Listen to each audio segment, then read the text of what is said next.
Hello, this is Thomas Altenberger, also known as Mr. Almut, and welcome to this new stream. This time around it's a new kind of stream. I'm used to stream games on Wednesday, and you were quite a few people to ask if I will ever stream some development stuff. So today's stream is it's about this. So I'm going to give this a try. We'll see if these things go well, and if you still find this interesting, I'll keep going, and we'll do several more, hopefully. So what I wanted to show you today, it will be mostly about pathfinding and artificial intelligence. Well, some very basic stuff, because in video game, or especially in our video games, we don't need much stuff or stuff really advanced when we talk about artificial intelligence. So it's mostly some tips and tricks, and maybe some stuff that we may do on the unusual kind of way. So I hope that you are able to read the lines of codes in my Visual Studio. If it's a little blurry at times, let me know. I'll try to increase the zoom of the text editor, and if it's really that bad, I'm going to post a replay later, which is hopefully recorded in a better quality than this stream. And in the near future, I'm also going to move. Right now I'm streaming from my house, from my home, and I'm going to move to somewhere else with a better internet connection. So in the future, you can expect some huge increase in the quality of the stream. Mute your stream in Chrome. I didn't? Ah, it is. It's strange. Do you have any echo? Or it's maybe this music. I don't know. But I shouldn't have any, because I don't have any stream on Chrome playing. So that's weird. Well, let me know if the sound is okay, if my voice covers the music, and if you still have some echo. I think I'm going to try to shut down the music, maybe. Let me know if it's fine.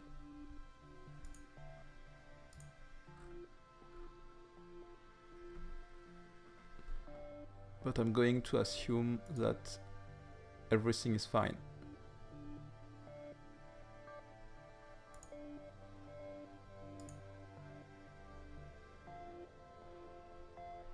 But it looks fine. I don't have... That's strange. No, it's okay.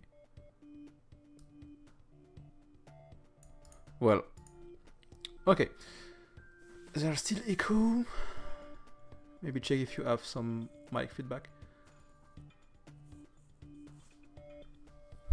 Well, that's pretty weird.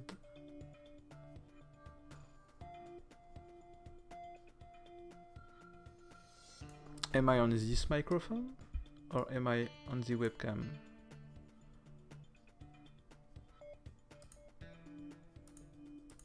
It doesn't look like I'm going to check the OBS settings for a moment. So yeah, sorry about this, but I'm going to try to figure out what's wrong. But it's my usual setup, so I'm a bit surprised if there is any sound issues.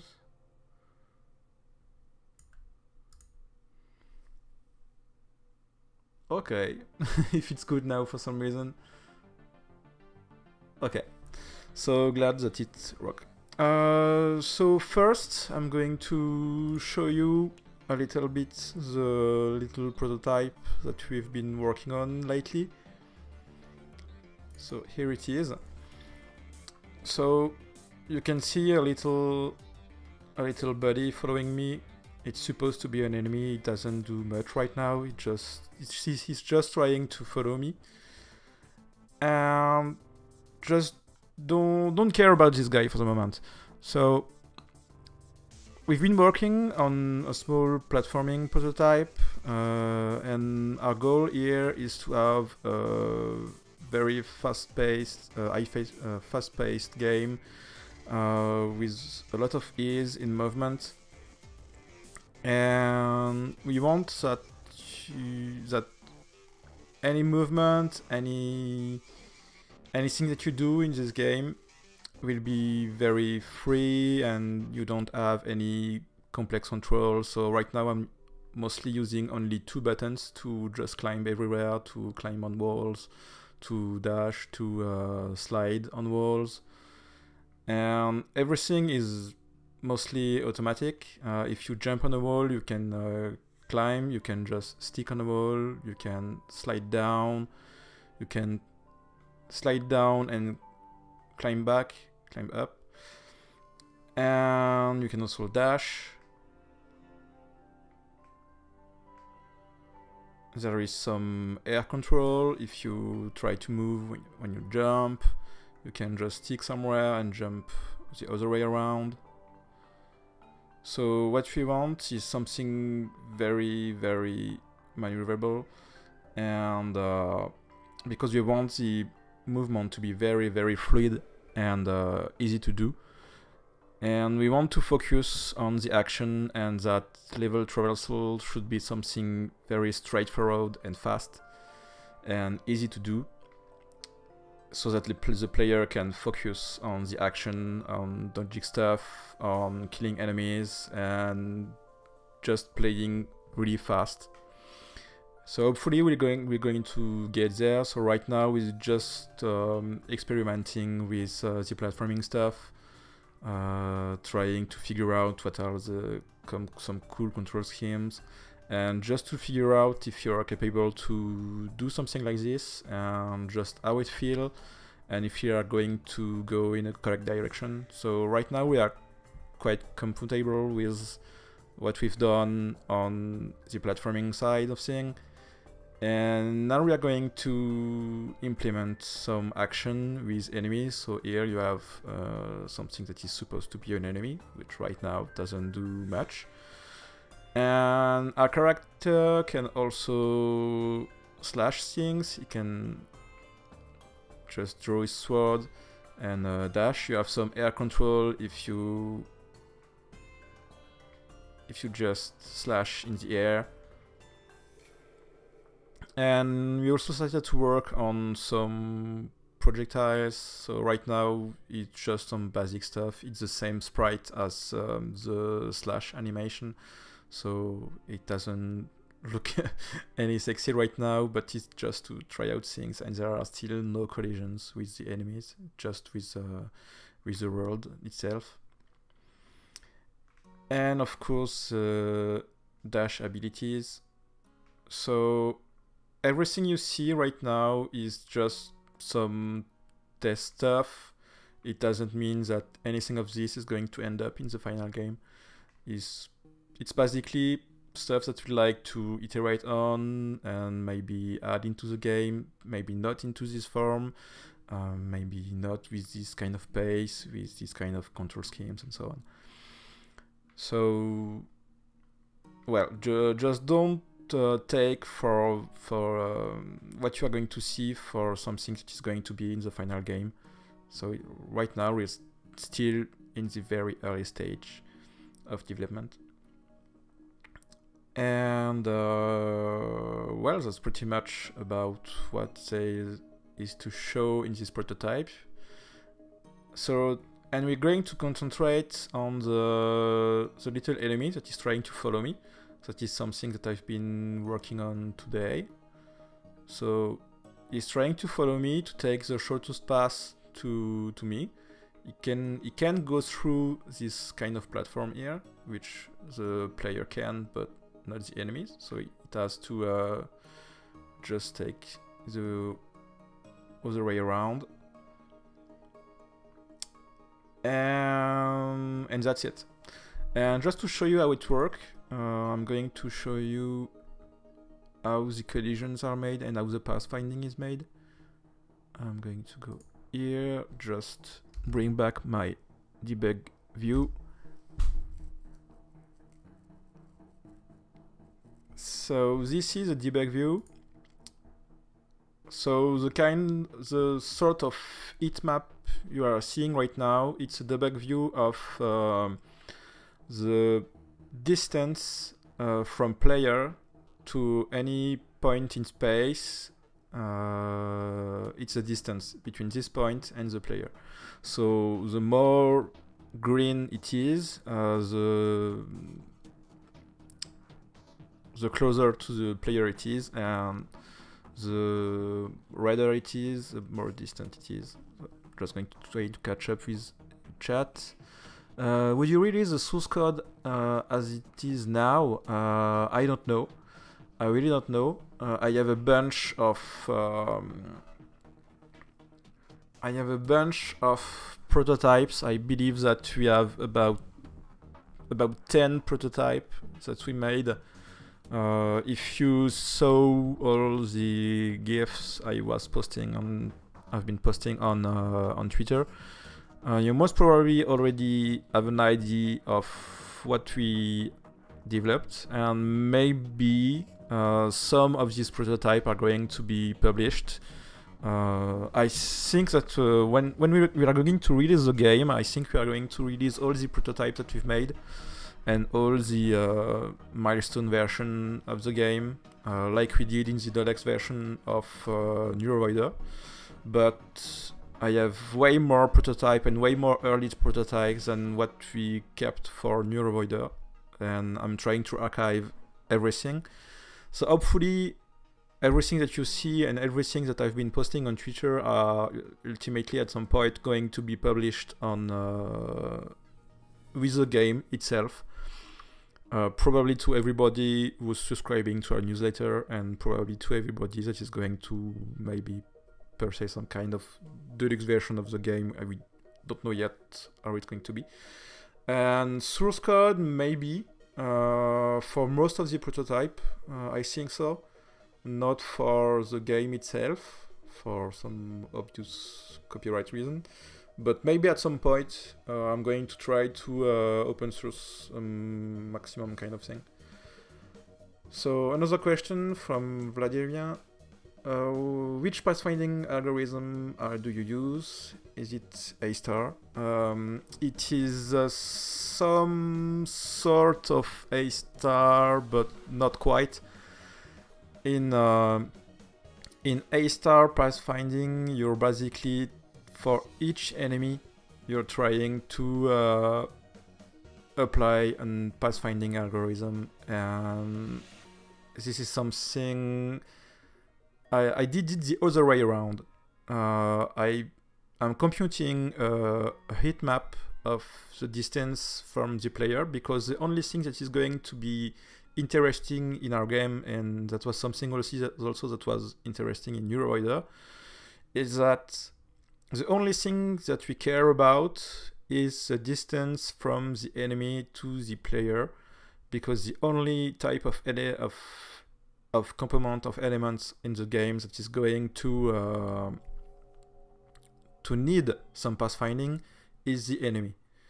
And the only path toward which it's going to go, it's toward the player. And the problem that you had in Neurovoider is that we had a lot of enemies on screen, maybe 20, 50, and maybe sometime 100 enemy. And computing the shortest path for each of these enemies was way too demanding. So we had to work the other way around. We calculated the distance from every tile on the screen to the player, And with this map, we have to compute it only once a few frames, or only if the player move. And it is way more demanding than computing a lot of A star individually. So it basically works like a fluid algorithm. I'm going to show you just how it works. So this is our collider map. So right now it's very ugly because it is hard-coded into the code. That's something super ugly, but we don't care about it because right now we are still prototyping stuff, and that's very fine because as long as it works, we don't care. So I don't know if you see very well this kind of matrix, but all the numbers here are the different collider on the map. You can maybe recognize the general shape of the map. Each 0 is where entities can go through, and each 2 are solid walls, and each ones like here or here are platforms that the player can go through, but not the enemies. And when we are trying to create this kind of fluid map of the distance, we take where the player is, and starting from here, we simply fluid the map. We start with a 0 where the player is, and as we propagate the distance across the map and bouncing on walls and so on, we increase at each step by 1. So and it makes the distance of the whole map.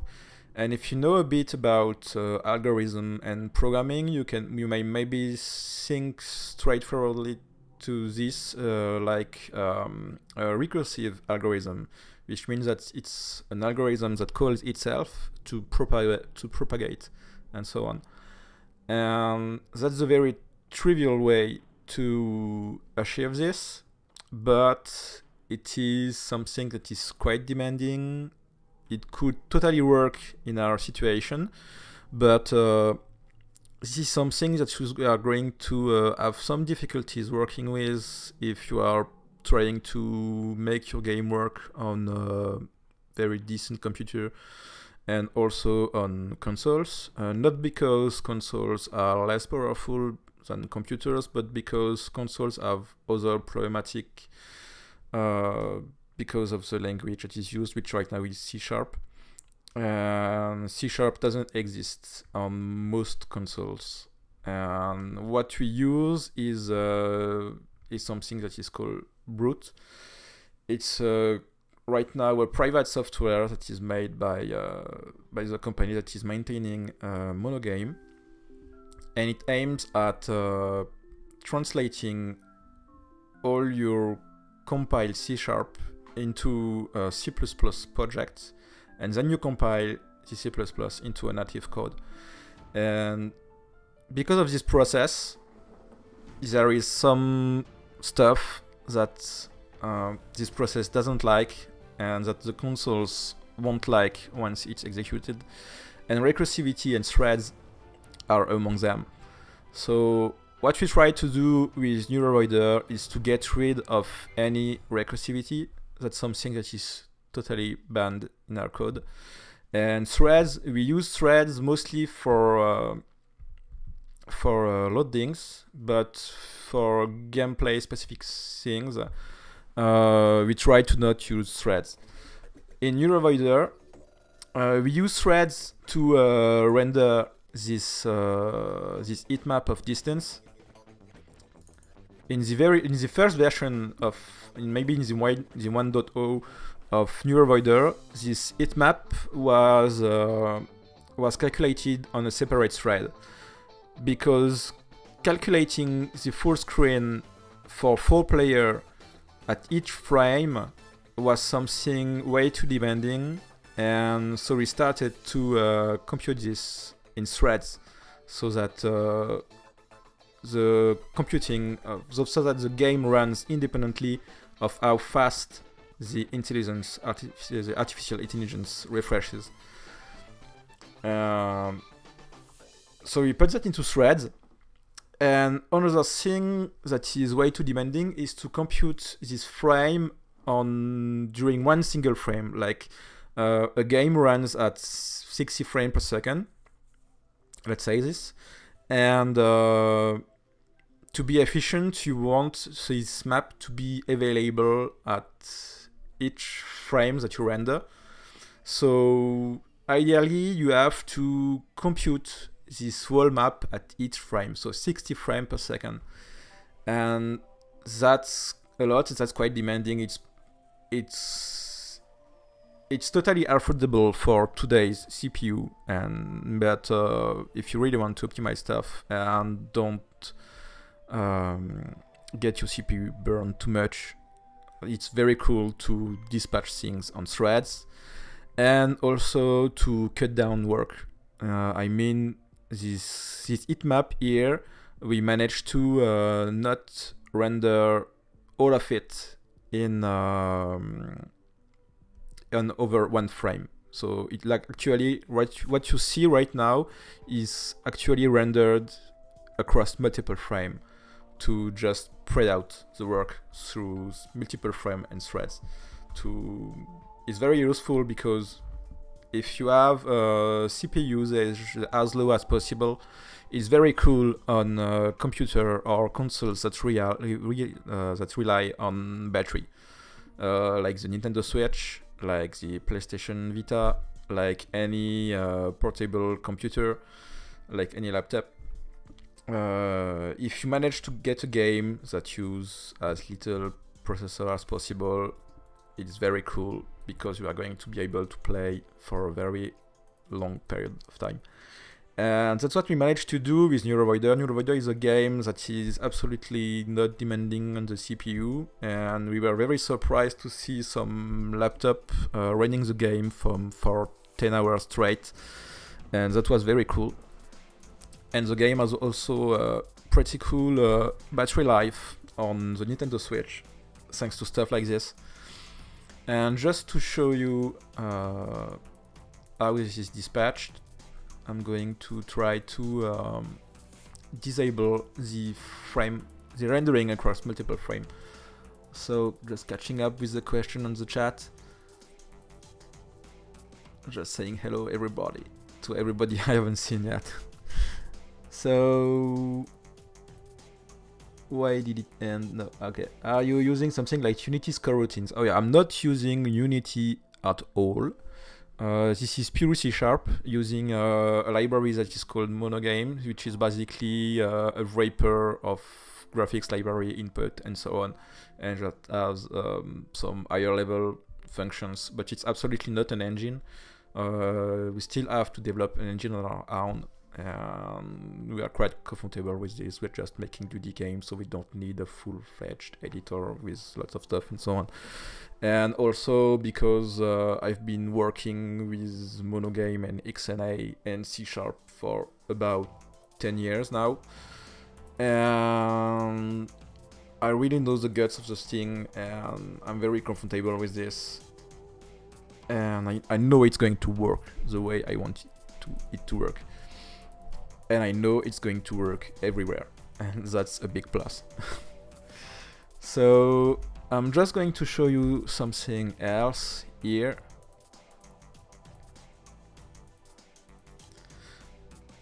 So this is what is computed on only one frame of the algorithm that floats the distance on the screen. So it looks fuzzy, it looks to move around and so on. I'll talk about this in a few moments, but you see that not all of the screen is actually fluid. That's because I have blocked the algorithm to render only what it renders in one frame. So the work is dispatched on several frames, like I said, and this one is just the first frame of computation. So it's just to show you how far it can go and so on. So right now, to flood the whole screen with his algorithm on this prototype, it takes about 2 to 3, maybe 4 frames to fully update the pathfinding. And it's quite okay. We don't care if the pathfinding that is not immediate, because we talk about 4 frames, and 4 frames is less than 100 milliseconds. So if you can catch by the eye that an enemy is going to not follow the right path for less than 100 milliseconds, well, you're very good. But trust me, in Neurovoider, the artificial intelligence was refreshed at a very lower rate than this, and I think that absolutely nobody made us any comment about this, because it's just not visible to the eye, and we have a lot of trick in place to avoid having this too visible, like adding some randomness in how the enemies walk and where they go and what they are doing, and just that they don't follow the right path full on. And that helps to create the illusion that the artificial intelligence, it's actually intelligent, but it isn't. It's completely dumb.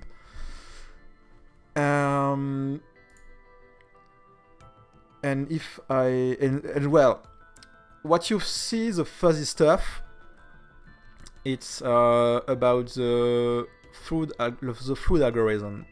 It's a bit special. I'm going to try to just show you why I'm doing this.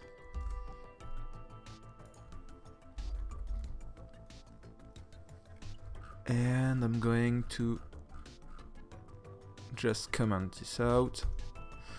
So now you are going to see something completely different. It shouldn't be this way. No, that's not what I wanted. What I wanted to do. I still want this to be 0. Here we go. So this is completely different, and it's even maybe not quite readable, but there are still things going on here, and the algorithm is still working perfectly from an accuracy point of view. When you flood the screen with values, you have to tell a direction. And when you have a recursive algorithm, also an algorithm that is quite static, the algorithm always explores one part of the screen, always the same and always in the same direction, until it hits a wall, and then it tries to move around, but always moving around in an order completely predefined. So here what you see is that starting from the player, you see a green band that is going to a wall, and then it's going beneath the wall, and it's another wall, and it goes beneath all the walls, and then it starts to flood, it starts to spread through the left wall, and it comes back to the player only in one direction, and then it stops because the frame has ended. And that's a problem, because as you see, it's not an homogeneous way of spreading values. And most of all, this is very inefficient, because it will require a lot of more steps to completely flood the screens with the right values. And that's something that is not efficient, and it's going to burn your CPU.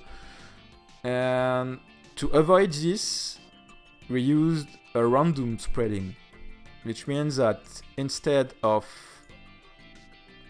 asking to follow the algorithm straight, we just added some randomness onto where it goes next on the screen once it started to flood one tile.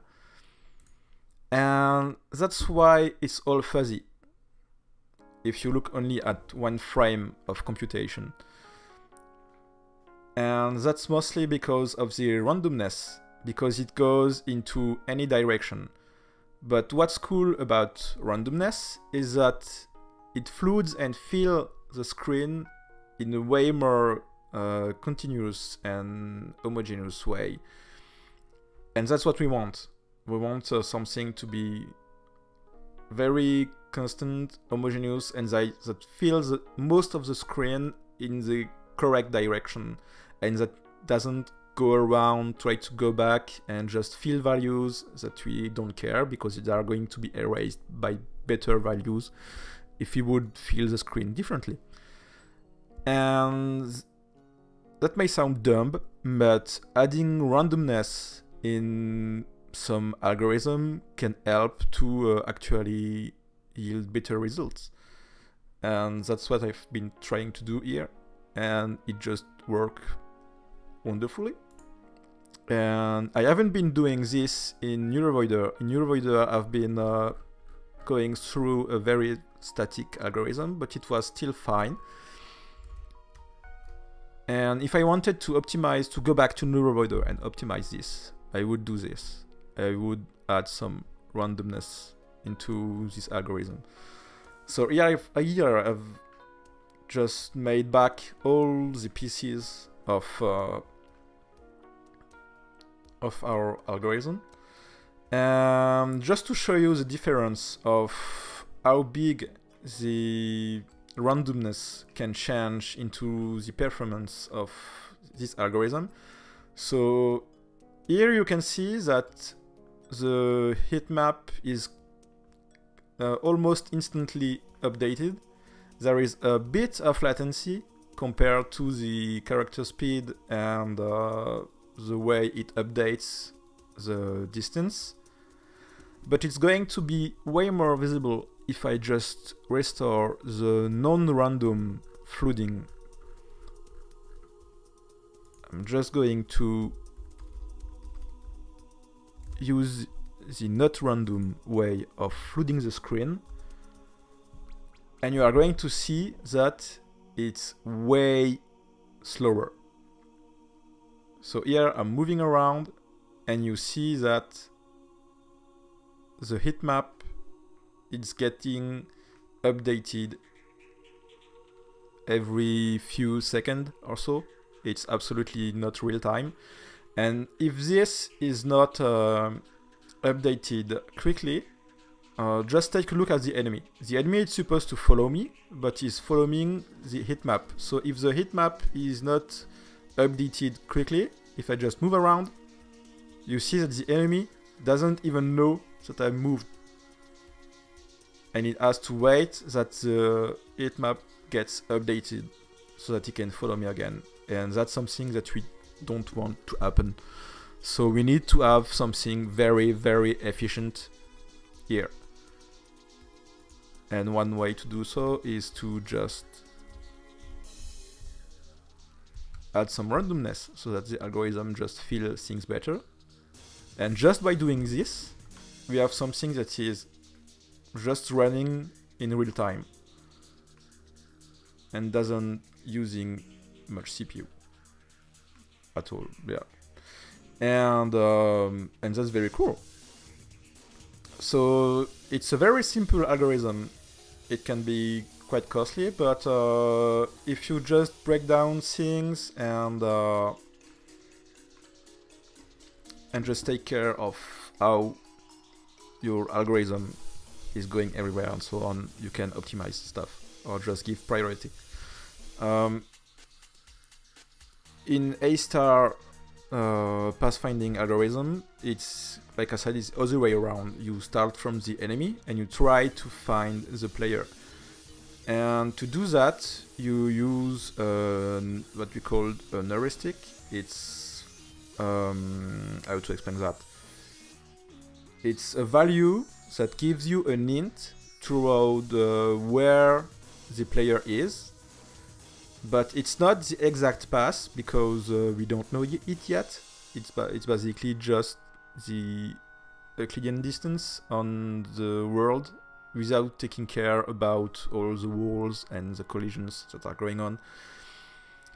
and it helps the algorithm to find a way that is supposed to be the good one, but it can be false, it can be the wrong way, but it just tends to go first into something that is supposed to be the correct way, and that's how it works. But like I said, if you have a lot of enemies, you can do that efficiently on every frame, and I don't think it would have been a problem in this game, because we don't expect to have more than 10 enemies on screen, maybe even fewer than that.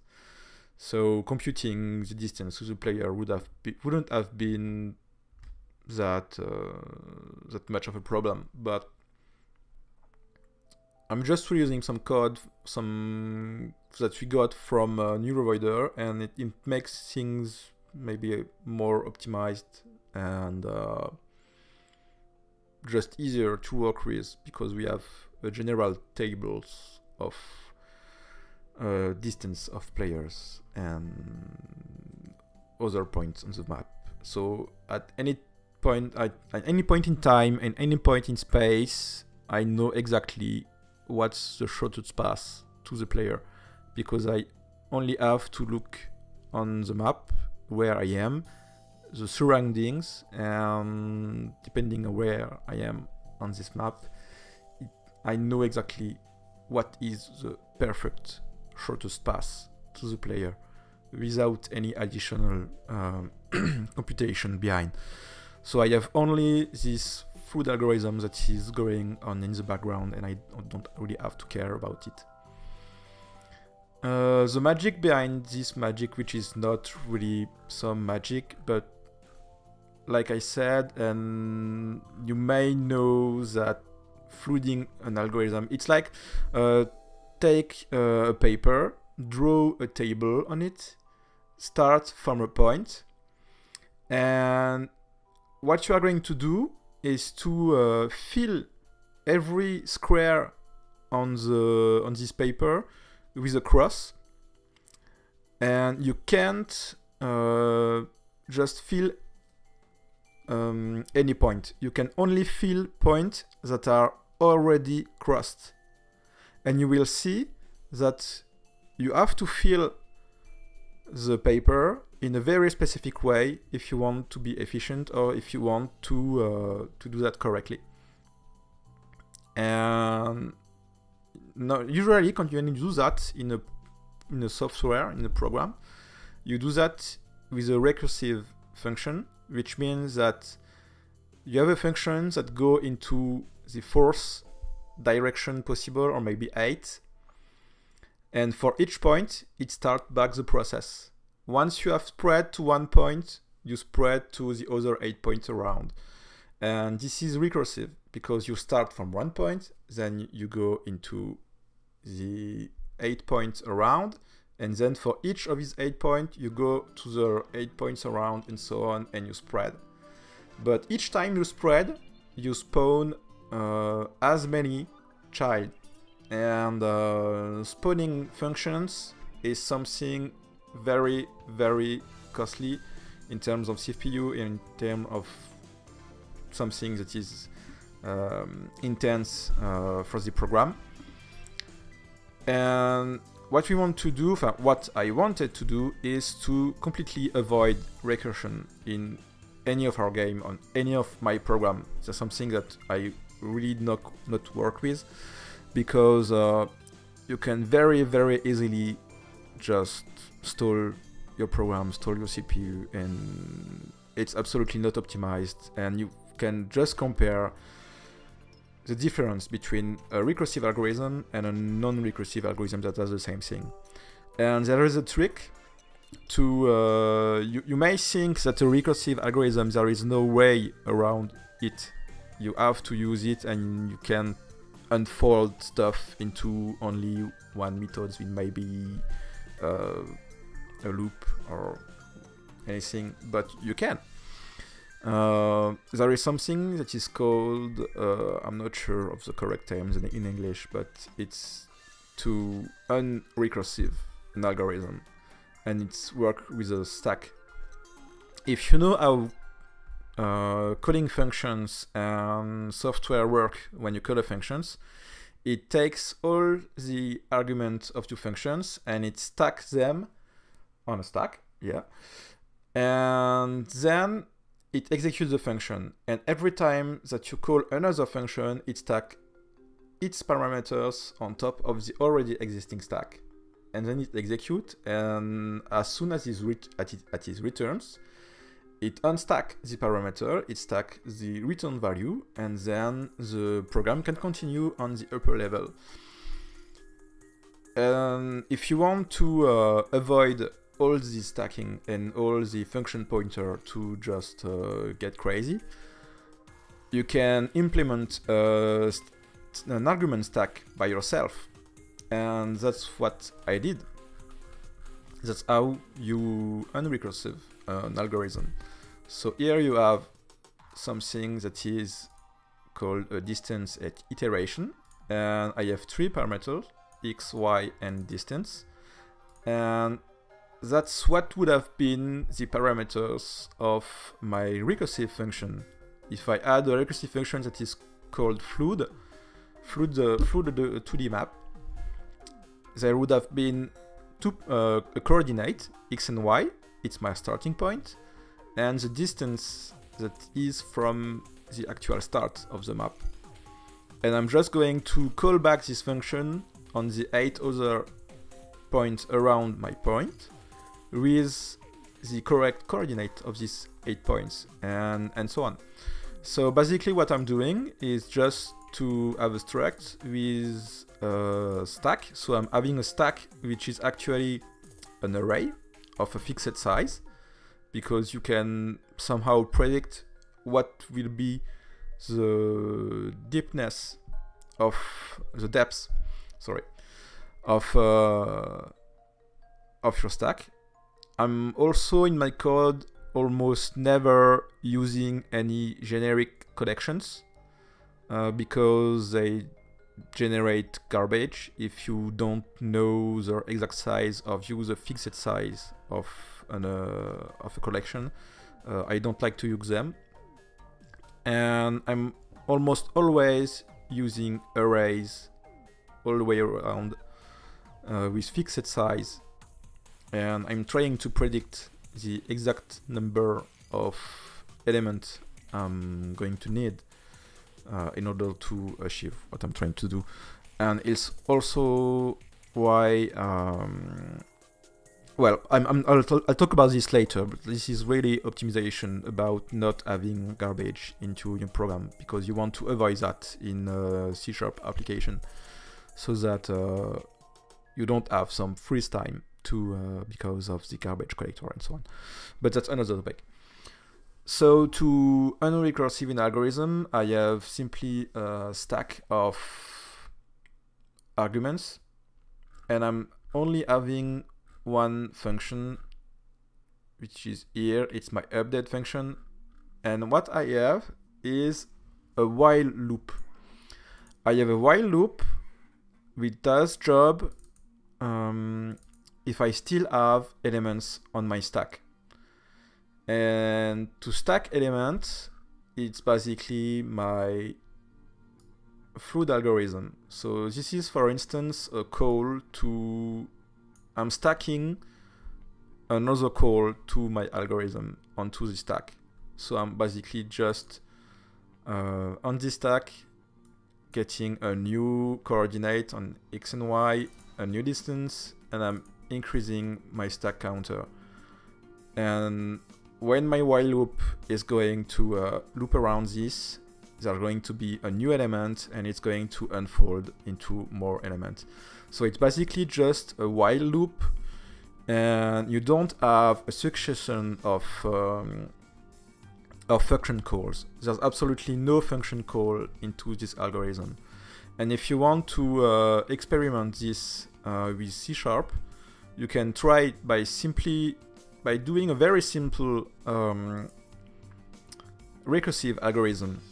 A function that calls itself, and with just a little stopping function, and just try to compare the execution time of this recursive function with the same algorithm with the stack, and by derecursiving it, and you will see that the performance are completely different. There's maybe it's something like maybe 10 times worse than an algorithm which has been derecursived with a stack. But there's most probably some literature about how to unrecursive an algorithm. I'll try to figure this out and to show you, because this is all from memory from my studies, maybe more than 10 years ago. We used to learn about this, how to optimize algorithm and so on, to avoid having recursion in this. And what's cool about derecursing a recursive algorithm is that you can cut it down into jobs, because once you launch a recursive algorithm, you can't stop it. You have to wait that the return value comes to stop the algorithm. Otherwise, it doesn't stop. But with a while loop, you can pause a while loop. You can just, here you have my code. I have a job count and a max job per frame. And my max job per frame is set to 400. And that means that even if I still have jobs into my iteration stack, I can delay that to the next frame or throughout several frames. And that's very powerful, because you can just have a job to be spread over maybe multiple threads or maybe multiple frames and so on. And depending on the algorithm, you can even compute this in a very parallel way, because this algorithm you can, for instance, just compute one part of the screen and so on, or just into one direction. And that's very powerful, because you can do the same thing in a parallel way at the same time in 4 different directions, and just flooding stuff way more efficiently if you have threads available or things like that. But like I said, I don't like to use threads. Threads are cool. It's a very cool tool, but it may be difficult to get things right and to not fuck up your memory. And like I said, it depends on the language, but with pure C#, with monogame, and on consoles, consoles are not quite friendly with threads using monogame, so I'm trying to avoid them at all costs.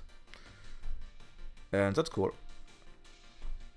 So let's try to catch up with the chat. If you have any questions about what you see, what I'm saying, don't hesitate to ask any questions, or let me know if you would like to me to talk about other kind of stuff, or to show other things and so on. So recursive function can be bad sometimes. Yeah, recursive functions are mostly every time bad. They are a very cool tool, because it's very neat to program.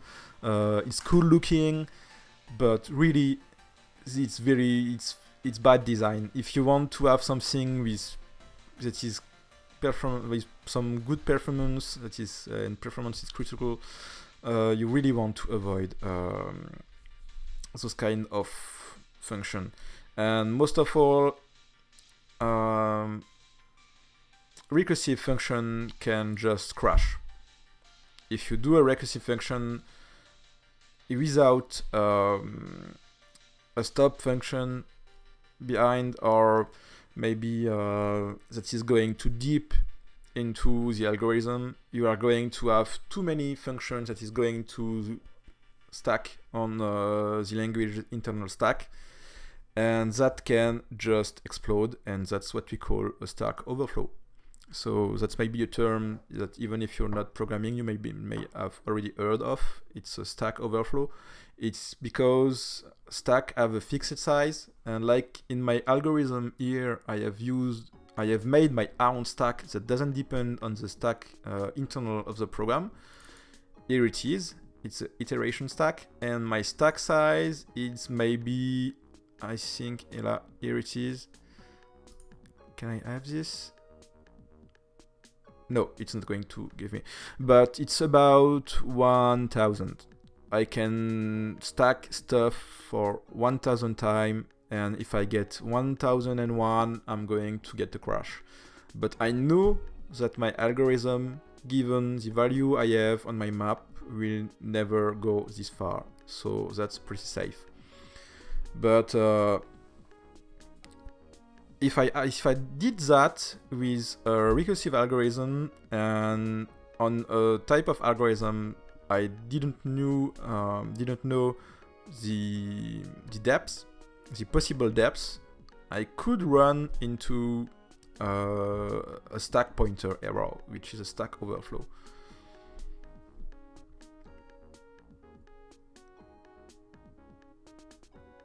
Okay, so it doesn't seem to be much question.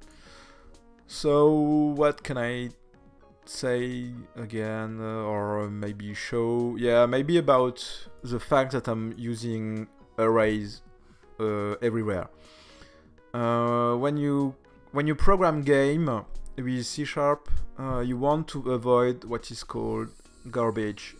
Garbage is when you allocate memory and you just don't free it correctly, and that's something that is going to make the memory of your game just climb. And when the system does need some memory to be freed, it's going to take it like by force to your program, and this is going to create some freeze, some micro freeze. Maybe going to be 1, 2, 3, 4 frame, maybe more of that are going to be freezed until the language gets all this memory back. And you want to avoid this by not increasing the memory, and you don't want to use any memory allocation, any of this keyword, the keyword new.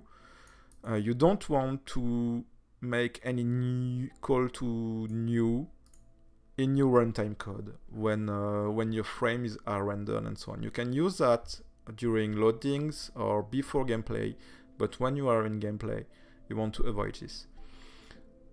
And you may ask how you do to do that, because for instance, the trivial thing you may think of if you are a C# programmer and you have never coded a game before, like this, if I just shoot stuff, there's going to be projectiles that are going to be created, and your most trivial thought you may have about this is that you are going to create a generic collections like a list of bullets maybe, and each time you are going to fire, you are going to do add new bullet to this list.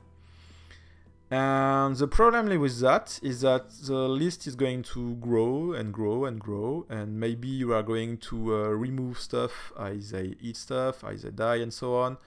But in C#, each time you call a new, there's never going to be something that is going to free this memory until there is a special thing that is called the garbage collector. That it's like the garbage that you have in your trash bin at home. If you unwrap something, you take the wrappings and you put it into the trash bin. The thing is that there is not someone that is going to empty your trash bin every few hours or any time that you throw something in. It's something that you have to wait until maybe once or twice a week that someone comes and take all your garbage and take them away. And in C#, it's exactly the same thing, is that when you create stuff, they are getting allocated into memory. And if you don't care about them, they are going to just stack there. and take more and more space until the garbage collector comes, and it doesn't come anytime, it comes when he wants or when he must, and you don't know when it's going to come, and you don't know how many garbage he will have to collect, and the more there is to collect, the more time it takes to collect. So you want to avoid him to have anything to collect at all. And what I use here are simply object pools. So I have pools. I'm going to try, into my bullet engine. I have a bullet pool. A bullet pool is basically an array of fixed size. Here I have a simple array of 200 elements. And it's a circular array buffer. That means that I can add and remove objects without moving any other bullets in the array. Because when you move around stuff, you have to compact things. So everything gets continuous and accessible anywhere without any gaps. And why I'm doing so? Because by doing so, I'm just, while I load the level, I'm allocating a full array of bullets. So I'm just creating 200 bullets before even the game starts. And when I fire a bullet, I'm not going to create a new bullet. I'm going to go into this pool and take a bullet that already exists. And when the bullet dies, I'm putting it back into this pool. And this avoids any garbage to be created. It takes more memory at first because you have to create at first these 200 bullets. But it's very cool because you don't have any garbage behind, and the garbage collector will never notice any garbage and will never come, and there's never going to be any freeze time. And that's something that you are going to do a lot if you are going to make video games in C# or any programming language that have dynamic management of memory. And well, so I'm using pools almost everywhere. Enemies are pooled, bullets are pooled, particles are pooled, and so on. Anything that have to be created or anything that is going to die in level are pooled and returned to a pool when they die, and that avoids any kind of problem if and when you are allocating memory. And I think that's maybe about it. I think I don't have any more thing to discuss today. If you have still any questions, feel free. I'm trying to answer them. If you don't have any question, well, I'm going to stop this stream for today. So this was the first time for me doing a development stream, so sorry if I was a bit erratic or maybe uncomfortable. I hope that you find this still interesting. If it was, please let me know, please comment, give me your feedback, and we'll try to improve on this and maybe do more of this development.